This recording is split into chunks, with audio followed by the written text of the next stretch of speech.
Welcome to day 15, and in today's video, we will be talking about the Power BI Fabric tenant setting. So here's the thing, all. I find this to be a topic very much ignored.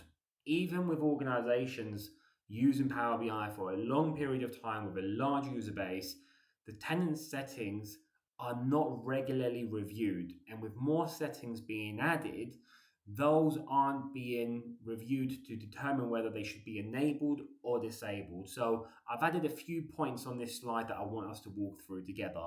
The first one is about gathering the team. What do I mean? Well, when you review the tenant settings, I would recommend you have someone from core reporting, your BI team, your reporting team, analytics team, whatever you call it, and whether it's a sort of centralized, decentralized, it doesn't matter.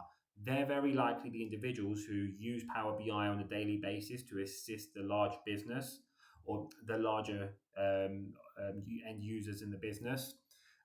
Also, they're the ones very likely to stay up to date with the latest in Power BI and understand the different terminology in Power BI, etc.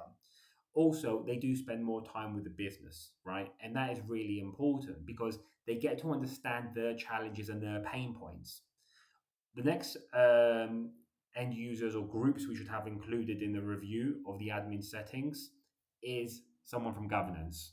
So, what you would notice is when you review the tenant settings, a lot of it goes beyond Fabric and Power BI.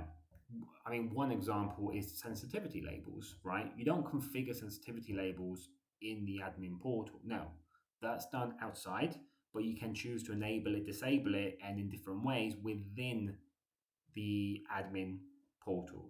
So having someone from governance could give a good perspective of what's happening in the wider organization and how that should be applied to Power BI as well. We then move on to security. There are so many settings in regards to external sharing, internal sharing, and various different other elements. I'm sure your security team would want to have a say on or maybe some visibility over. So definitely include a representative from there as well.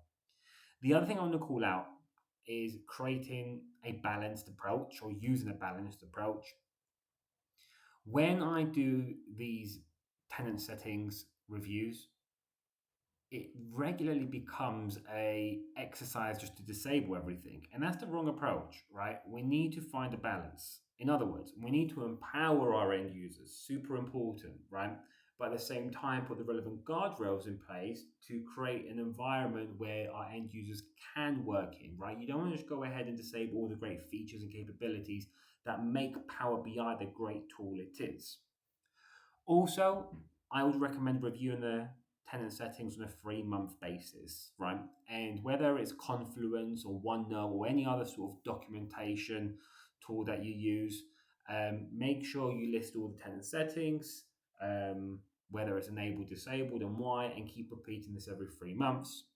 And then also just some spotlight key settings. I always find publish to web to be enabled for the wrong reason. So have a look at that now. Is it enabled? Should it be enabled? Also, a lot of the B2B settings I find are enabled when in fact is a big no-no. So that's another one I'll call out now to for you to go and check out.